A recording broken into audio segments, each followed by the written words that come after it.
Saya untung gitu, pernah dapat senjata satu pucuk itu. Iya, waktu di gua itu ketemu satu pucuk dengan baju loreng itu. Senjata M16, karena kan SP3 kita waktu itu kan, diganti pakai M16. Kayu. Iya, kita pakai M16 langsung. Harus dipakai itu yang ke Timor itu. Nah,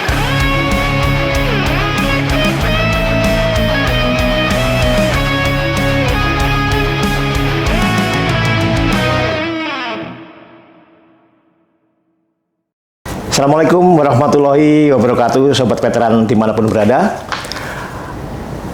Bagaimana rasanya mengambil keputusan ketika nyawa menjadi taruhan, dan bagaimana perubahan ketika harus mengambil keputusan bukan dari medan tempur tetapi dari balik meja birokrasi. Pertanyaan itu akan kita bahas tuntas bersama tamu kita hari ini, seorang Jenderal Purnawirawan TNI yang mempunyai jabatan strategis di masanya, kemudian sempat juga menjabat sebagai Irjen Pertambangan serta Komisaris Utama di PT Semen Padang. Beliau adalah yang sekarang, mohon maaf, sekarang juga menjabat sebagai Wakil Ketua Umum Wakil Ketua Umum 1 DPP LVRI. Beliau adalah Letnan Jenderal TNI Muzani Syukur.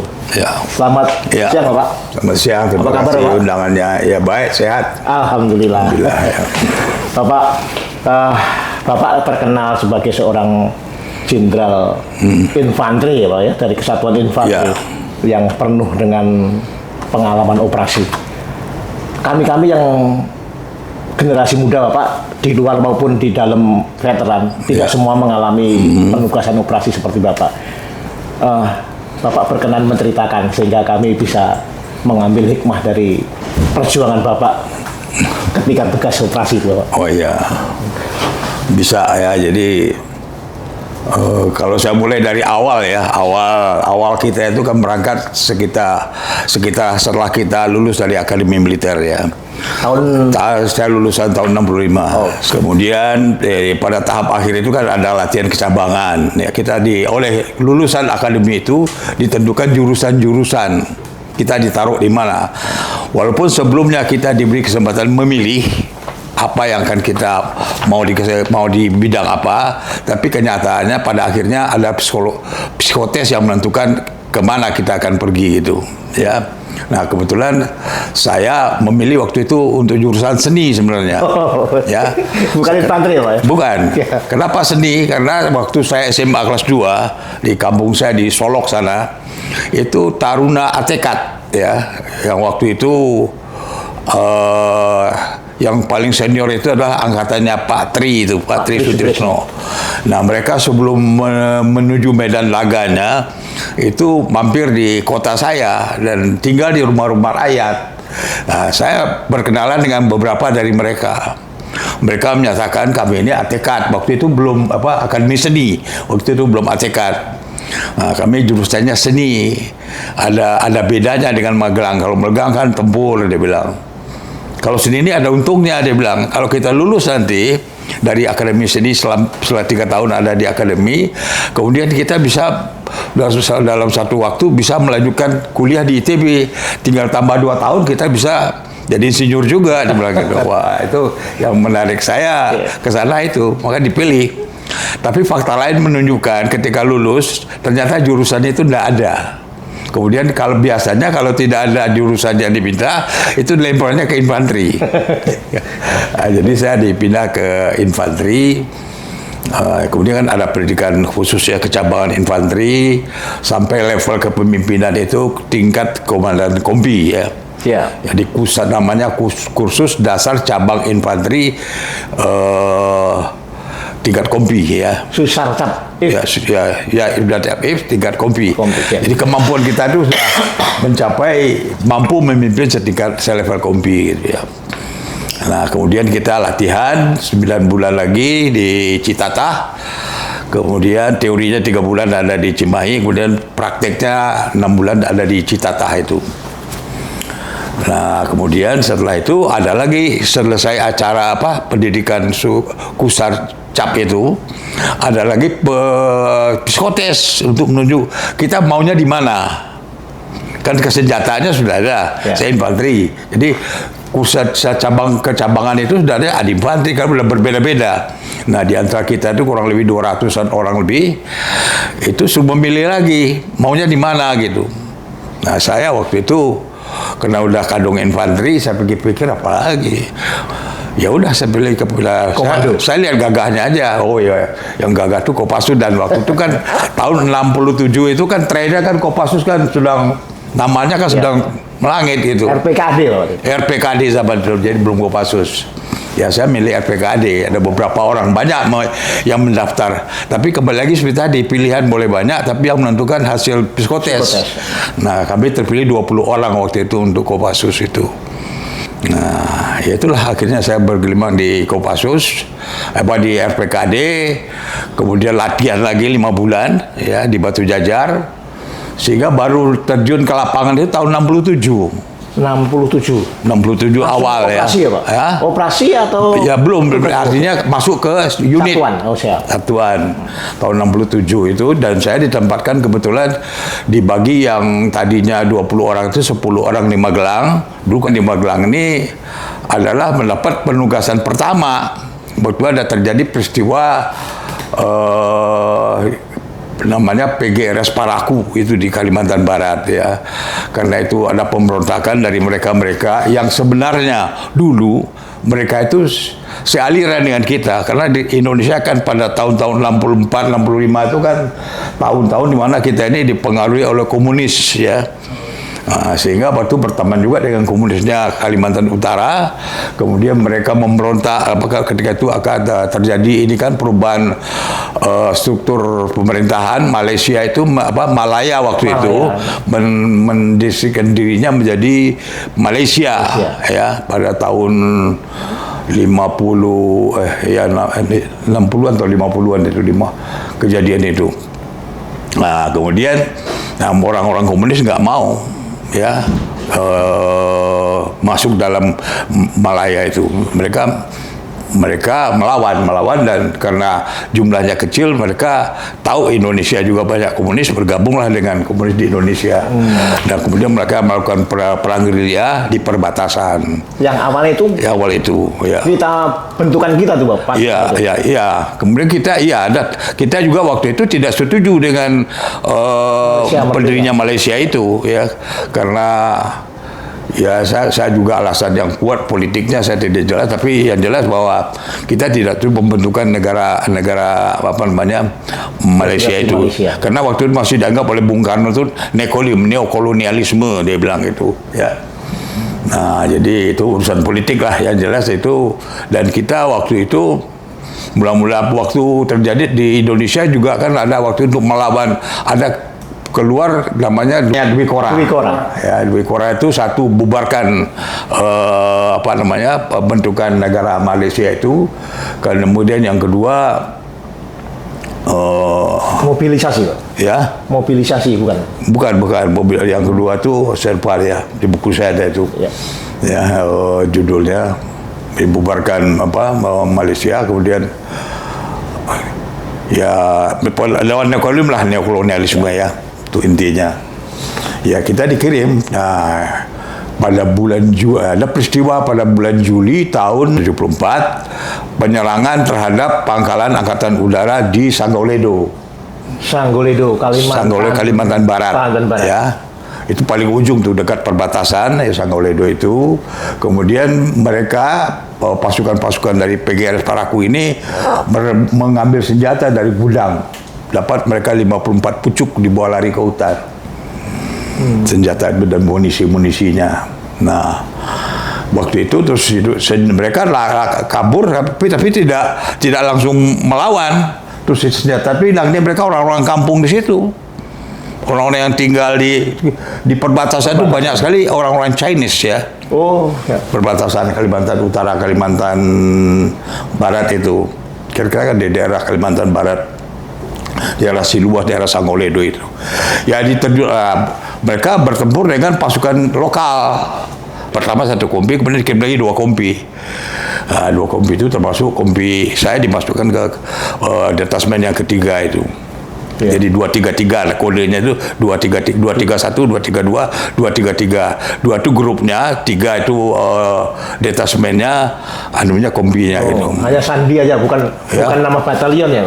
Bukan ya, kodenya di RPKD aja waktu itu. Ya, kesemuanya tuh diisi oleh kita semua yang baru masuk ke RPKD pada tahun 65 itu. 60 tadi sebenarnya bukan 70-an, 60-an itu. 60-an. Tahun 67 kejadian yang di Sagoledo itu. Ya. Saya waktu bulan November masuk, ya di sana kurang lebih 10 bulan lah. Ya, sampai tahun 74 itu. Masih remaja tuh? Ya. Sudah menikah atau? Lesan 2 sudah. menikah? Masih bujang. Masih bujang. Bujang kan baru umur. Kan kita habis latihan tahun 74 kan umurnya baru berapa itu. Ya. Ya dikirim ya udah. Memang kalau dibandingkan dengan Timor Leste kemudian ya operasi di sana itu tidak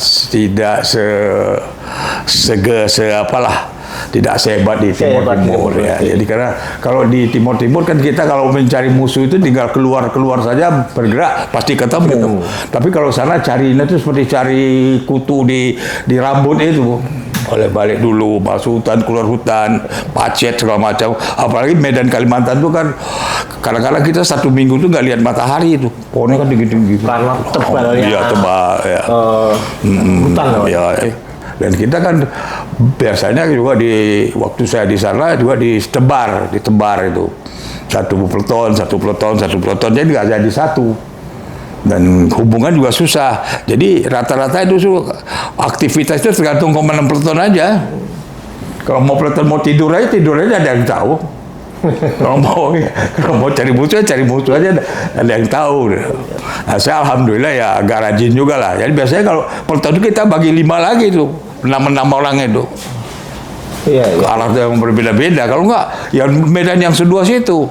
Selama berapa tahun di penugasan di Kalimantan? 10 bulan. 10 bulan ya. 10 bulan. Ya. Jadi ya saya tahun 74 itu 68 67 sampai dengan tahun 74 kalau nggak salah. 73 per 74 tuh.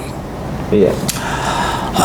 Itulah pengalaman pertama ya di situ. Di situlah kita mulai belajar bertempur. Kalau di pendidikan kan belajar nembaknya, tapi memang menembakkan itu ke arah orang, mendeteksi tembakan dari mana.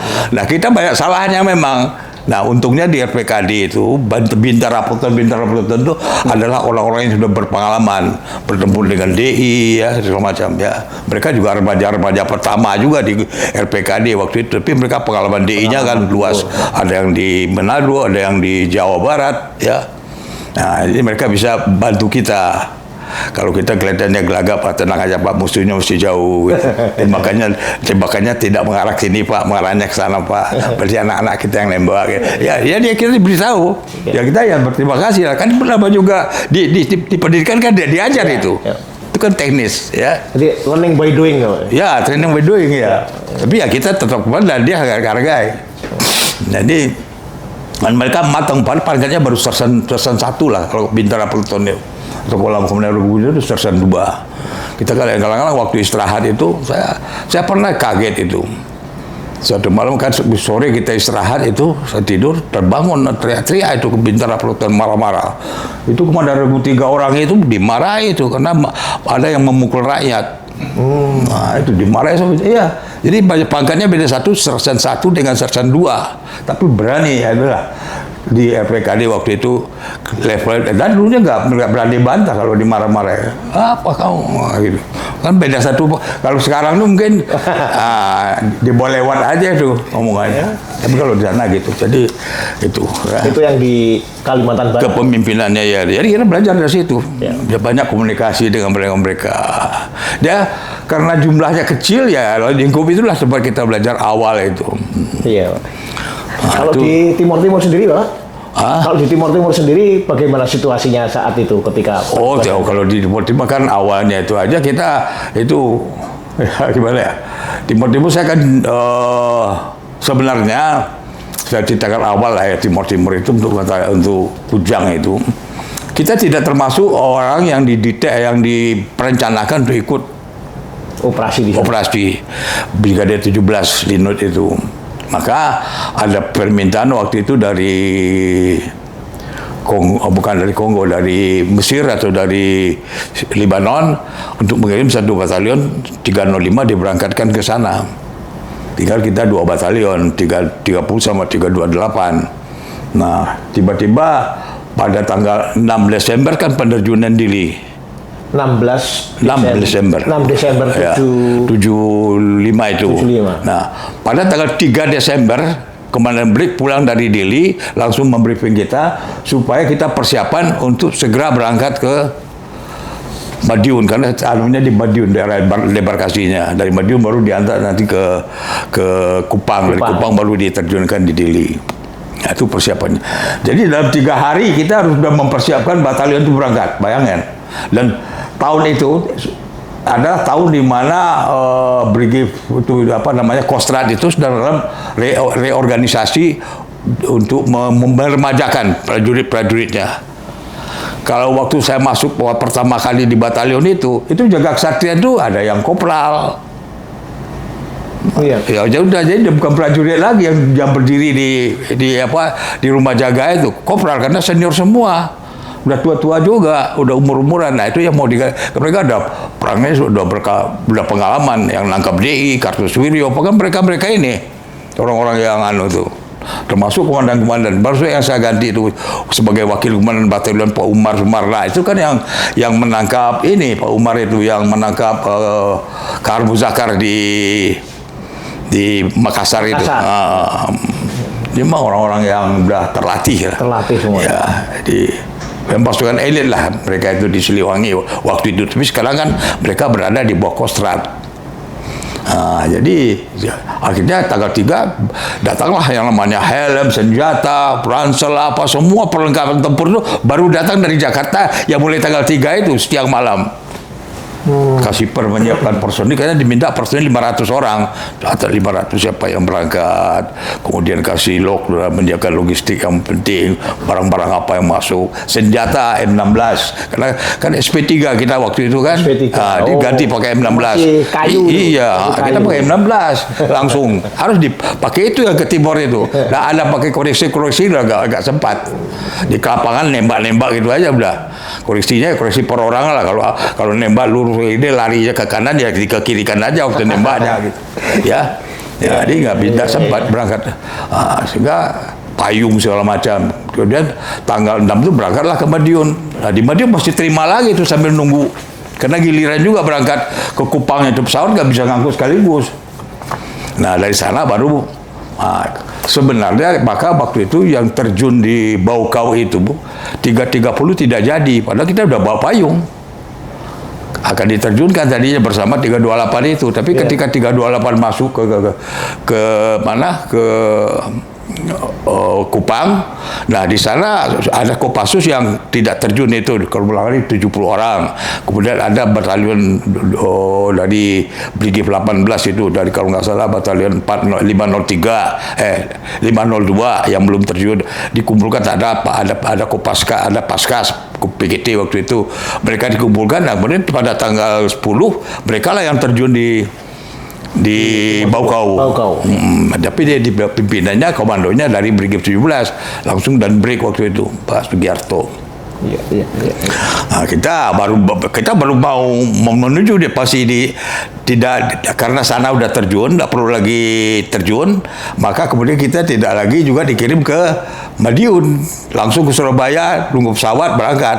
Nah, saya berangkatnya pakai kalau nggak salah itu Boeing 732 apa ya? Boeing 732 apa? 732 mungkin. Pesawat sipil itu? Sipil, iya, Garuda. Operasi di Timor itu, semua pasukan yang ke Timor waktu itu tujuannya satu, merebut kota. Dia ada 15 atau berapa distrik waktu itu namanya di sana yang harus kita rebut, kuasai. Karena dengan dikuasai seluruh distrik, kemudian mereka disuruh membuat statement masuk ke menjadi Wilayah memilih Indonesia. untuk bergabung dengan Republik Indonesia. Jadi supaya gubernurnya didukung oleh semua distrik, dia semua itu tujuannya itu. Tapi faktanya waktu itu bisa terebut semua atau Apa? faktanya kota-kota? Nah, apa iya ditunggu sampai habis, memang seluruh sampai direbut semua. Nanti kan ada misinya dari sana yang meninjau itu, melihat betul nggak sudah dikuasai, betul nggak sudah Indonesia mereka yang mendukung itu kan nggak diakui begitu saja kita ngomong. Apa faktornya? Kok gampang direbut? Faktornya karena musuhnya. Ya mungkin musuhnya dan medannya juga perkonfederasi. Saya medannya begini ke Motong Pulau itu kan kayak Pulau Sumatera juga kan, kalau di anu kan ada tengahnya gunung yang menghaba, ini juga begitu. Monte Mundo Pardido namanya, tinggi itu gunungnya, gunung batu lagi. Dan di timur itu tidak seperti di sini, hutan. Kalau di sana tuh perkebunan. Jadi kalau tidak ada batu-batu ya lapangan golf di situ. Artinya hanya rumput-rumput kecil gitu loh. Ya. Jadi kalau kita bertempur itu nggak ada perlindungan. Ya. Kecuali batu-batu koral yang terserak-serak itu aja itu dipakai perlindungan kalau dihajar dari batu-batu dari gua-gua. Nah itulah yang saya temui waktu baru 20 kilo dari Baukau itu.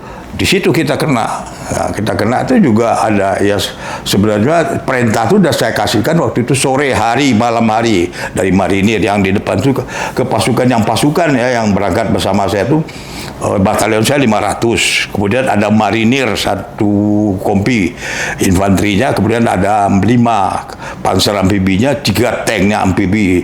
Kemudian ada dari artileri 1 baterai. Kemudian ada seni 1 peleton, kesehatan 1 peleton, itu yang diperbantukan ke batalion. Nah lainnya pasukan yang dibawa itu 1.200-an kurang lebih, karena di belakang itu ada Pak Bupati dengan apalatnya sampai 3 desa ikut itu. Kemudian ada polisi dengan sampai ke Babin Kaptipmasnya, kemudian Kodim sampai ke Babinsanya. Itu satu paket sendiri di belakang saya itu. Jadi kalau saya maju ya mereka ikut maju, saya berhenti ikut berhenti. Jenderal, itu kan yang tugas operasi itu kan berbagai macam satuan, Ya. bahkan lintas angkatan. Ya. Pernah nggak kejadian miskomunikasi atau mispersepsi misalnya kepada satuan yang lain perintahnya begini kemudian beda, akhirnya terjadi serangan yang fatal? Saya per hari pertama saja udah terjadi itu. Di sore kan saya bilang tadi saya udah ngumpulkan itu marinir apa semua komandan satuan. Bergeraknya saya kan bergerakkan 2 kompi di depan itu, kiri kanan jalan itu kan ada jalan kiri kanan ya. Nah, kemudian di belakang 1 kompi cadangan 3 tambah bagian markas di belakang lah. Nah, kemudian marinir ini saya taruh di depan. Tank pansernya mengawal dua dikawal oleh dua kompi saya. Di belakang baru kompinya dia itu. Ketika berjalan itu malamnya sudah saya set itu supaya mereka di depan sudah di setel di situ kavalerinya, kemudian pasukan saya kompi A yang akan maju ke depan itu udah di kiri kanan juga. Perintahnya lewat radio atau? Enggak, perintah sore kan, sore hari perintah langsung sorenya. Tapi pagi-pagi itu saya nggak tahu situasi, tahu-tahu pada hari ada kan kan jam 4 udah berangkat. Nah, kemudian kira-kira 2-3 jam lah ya. 2 jam setelah itu udah jam 6 pagi, udah kedengaran tembakan PC di depan. Saya cek itu PC siapa, PC nggak ada yang tahu. Ternyata yang PC itu marinir. Jadi rupanya waktu mau berangkat itu seharusnya dia biarkan dulu ini ya berangkat pasukan pansernya dengan kompi-kompi saya, tapi dibilangnya orang kompi saya itu menstop supaya mereka berhenti, mereka jalan terus. Pakai panser, jadi kecepatannya lebih tinggi. Yang infanteri jalan kaki. Iya. Kemudian di tempat itu namanya Fatomaka itu ada jalan itu kayak bentuk letter S gitu ya, tapi ada jembatan yang putus, jadi nggak bisa apa-apa. Rantai tanknya putus itu, marinir itu. Langsung kena 3 waktu itu, tapi nggak mati. Oh, pasukan. Iya, saya di belakang masih 2-3 kilo itu. Itu peristiwa sebelum 76 apa ya? Hah? Peristiwa sebelum 76. Bisa sebelum 76, itu baru 75 bulan tanggal 15 Desember 75 itu. Kan di Baukau direbut kan tanggal 10. Dili tanggal 6. Sebagainya 10, nah ini kita udah maju tanggal 15 udah bergerak maju ke sasaran. Tapi Jenderal setelah integrasi 76 pernah dikirim ke timur lagi? Oh iya, saya dikirim. Ya ini saya ceritakan selesai dulu, ini perebutan ini kan parah ini.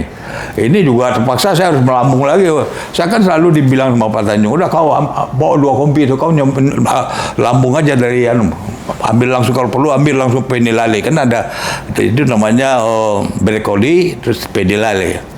Penilale itu kelihatan kan di atas bukit. Tapi saya kena sasarannya itu Berkoli karena Berkoli itu kedudukan mereka yang bertahan di gua-gua batu itu. Begitu kita dapat baru yang pasukan masuk itu, baru maju semua. Itu ceritanya. Setelah itu ke sana nggak terlalu berat lah. Ada berat 1 kali di Osu tuh yang berat 1 kali lagi. Itu mereka serang balik.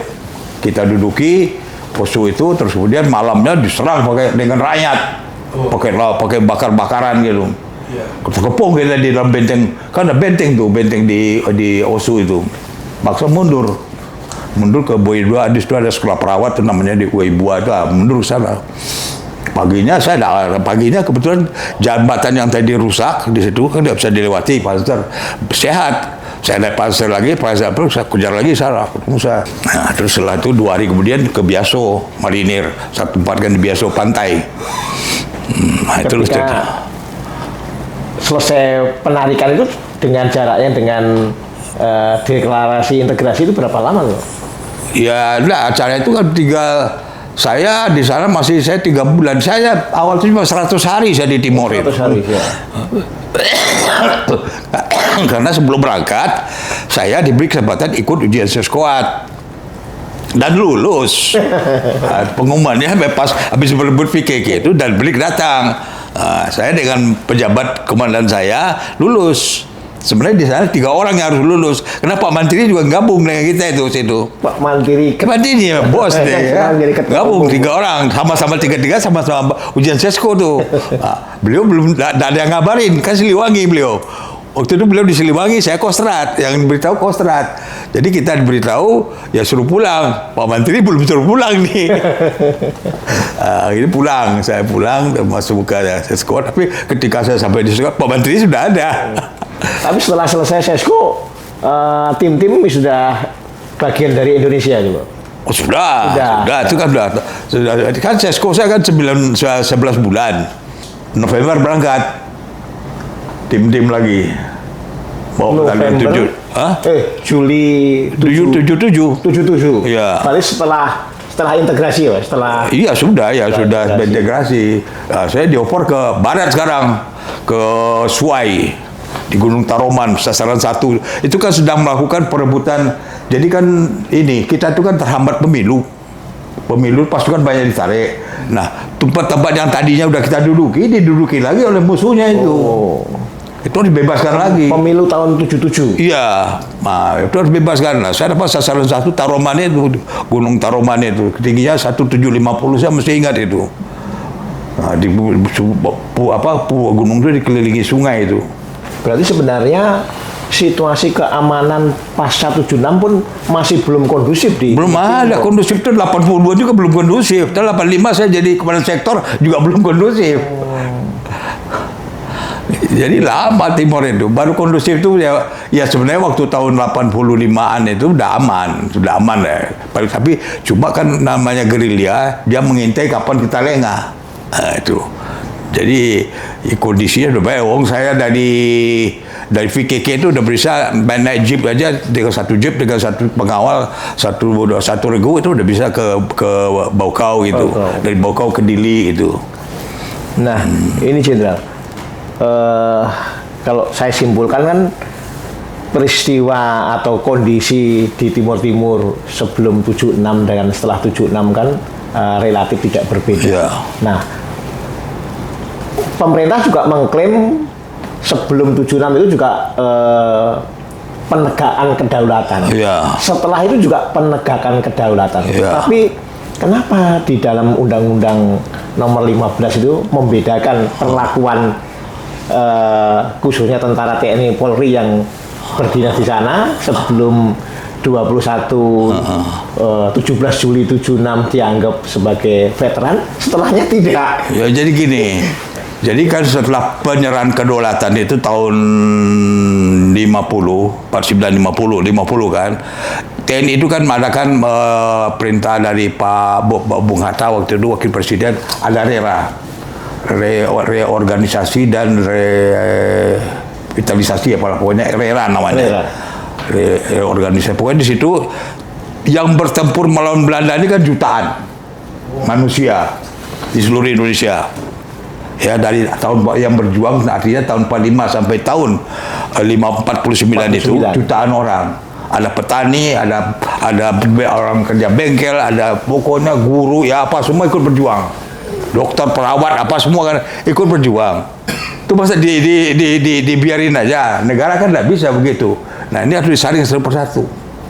Nah, kemudian yang tentara, yang bekas TNI ya dia kembali jadi TNI, tetap TNI. Tapi kan ada juga orang lain yang bisa diangkat, dia masukkan ke dalam TNI. Karena juga kita butuh kekuatan TNI yang real gitu ya untuk masa-masa awal kemerdekaan. Nah, itu kira-kira itulah dianukan. Kemudian, nah sisa-sisa tadi itu yang diorganisasi itu, direorganisasi itu adalah 300 organisasi perlawanan waktu itu, pejuang. 300 organisasi pejuang. Ya. Ada pejuang, ada berpangkal kepada partai, ada kepada daerah, ada kepada apa gitu. Jadi pejuang rakyat Solo saya kan jadi organisasi sendiri. Perjuang partai PKI, partai kayak Masumi itu kan ada Hizbullah atau apa semacam itu. Jadi itulah yang dilebur. Kemudian akhirnya itu sampai kalau nggak salah kongres pertama itu berhari-hari itu. Baru hari terakhir dicapai kesepakatan untuk menyatukan. Nah, kemudian mereka yang masuk TNI di TNI kan, kemudian yang di luar TNI yang pekerjaan apa dikembalikan pekerjaannya dulu itu gampangnya itu. Yang tadinya petani ya petani, yang tadinya ini. Nah, ya akhirnya timbullah orang-orang yang tidak punya pekerjaan. Yang tadinya mungkin apalah ya pesuruh atau apa gitu. Nah, ini kan juga harus dicampung. Perawat apa, mereka juga termasuk veteran juga semuanya itu. Nah, berdiri ini LVRI itu terbentuk menghimpun itu sebenarnya, bukan yang masuk tentara itu, yang di luar tentara itu yang dihimpun, itulah yang masuk organisasi LVRI pada awalnya.